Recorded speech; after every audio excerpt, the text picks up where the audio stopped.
우리에게 있어서 이제 미중 경쟁이라고 하는 것은 한반도뿐만 아니라 국제사회를 둘러싸고 벌어지는 하나의 그 상수라고 봐야 될 것 같아요. 이것은 이제 근데 미중 경쟁이 우리에게 더 민감하게 와닿는 이유는 미국과 동맹 체제를 유지하고 있고 또 가까운 이웃 중국하고는 경제 분야에서 가장 큰 교역량을 차지하고 있기 때문에 이러한 것이 이제 미중 경쟁이 다른 어떤 나라보다도 우리에게 더 큰 중요성과 부담으로 다가온다고 할 수 있겠죠. 그런데 문제는 이 이른바 G2라고 불리는 이 미국과 중국이 타협의 시대를 넘어서 이제는 패권을 둘러싼 전략적 경쟁의 시대에 진입했단 말이에요. 그러다 보니까 이들이 마치 그 냉전 시기처럼 자기를 중심으로 국제사회를 뭉쳐내는 진영화의 세계에 들어갔단 말이죠.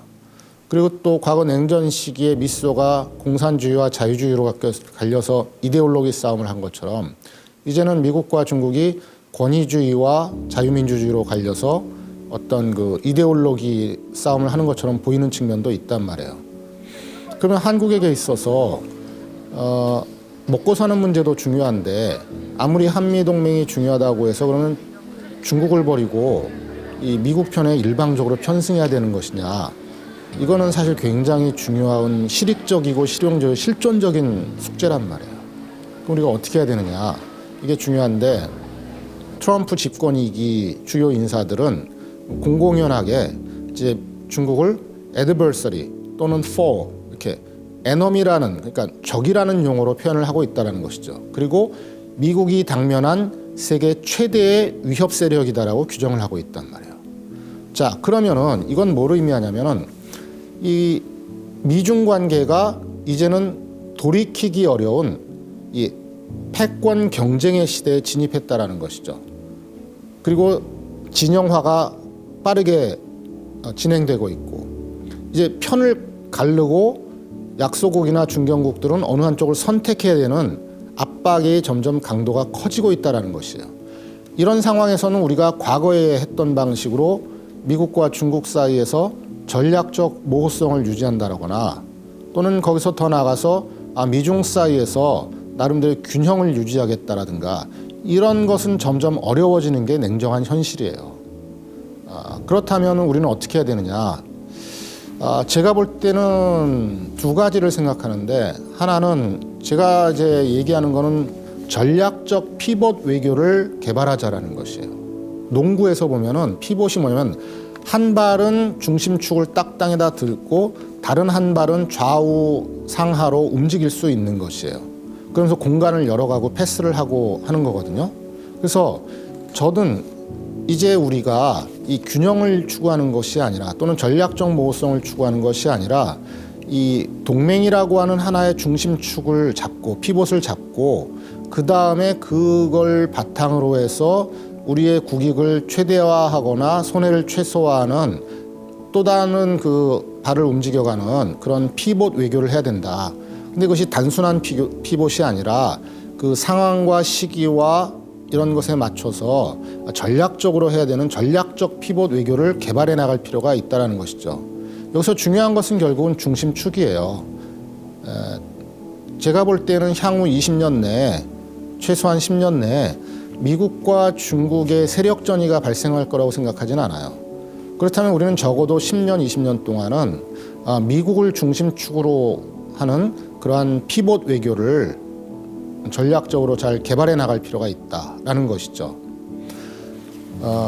좀 더 단기적으로 봤을 때 미국의 외교안보 전략에서의 가장 핵심은 무엇이 될 것이냐?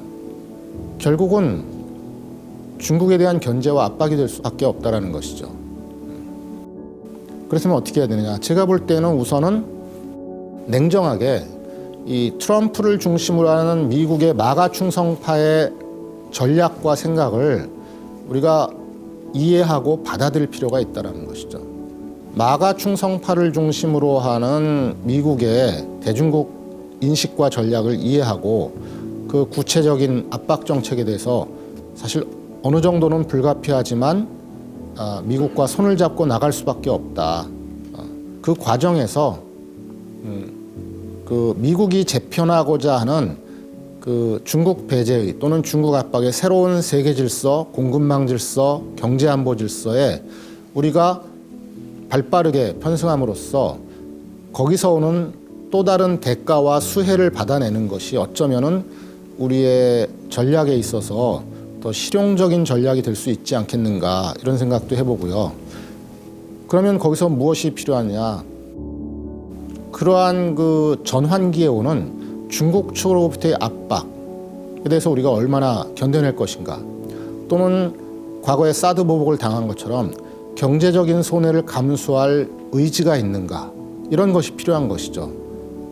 좀 더 극단적인 선택을 강요받을 상황이 오게 될까요? 트럼프 집권 이기는 두 개의 가능성이 있어요. 중국이 트럼프의 의도를 읽고 적절한 선에서 거래 조건을 맞춰줄 수 있다면은 미중 관계는 사실은 굉장히 거래를 통해서 타협의 과정으로 갈 수도 있어요.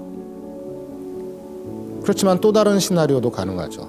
만약에 그러한 것이 순조롭게 맞춰지지 않는다고 할 것 같으면은 미국으로서는 중국을 어차피 저것은 현상타파 세력이고 미국이 당면한 가장 큰 위협 세력이기 때문에 이 기회에 최대한 중국을 압박하고 두들겨서 완전히 굴복시켜야 되겠다는 방향으로 나갈 수 있죠. 그렇게 되면은 이 미중 관계 대립과 충돌이 결국은 한국을 포함한 주변국과 국제사회에도 굉장히 불안정성을 주는 요인이 될 수 있는 것이죠. 이것이 타협의 국면으로 갈 수 있다라고 본다면은 우리는 동맹의 중심축을 두는 전략적 피벗 외교를 발휘하는 것이 필요하다고 저는 보는 것이고, 만약에 미중 관계가 트럼프 시기에 대결 일변도로 가거나 어떤 그 충돌까지도 갈 수 있다면은 우리는 미국 편에 편승하는 것이, 그러면서 중국으로부터의 손해를 최소화하는 외교 전략을 펼치는 것이 낫지 않겠느냐라고 생각을 하는 것이죠.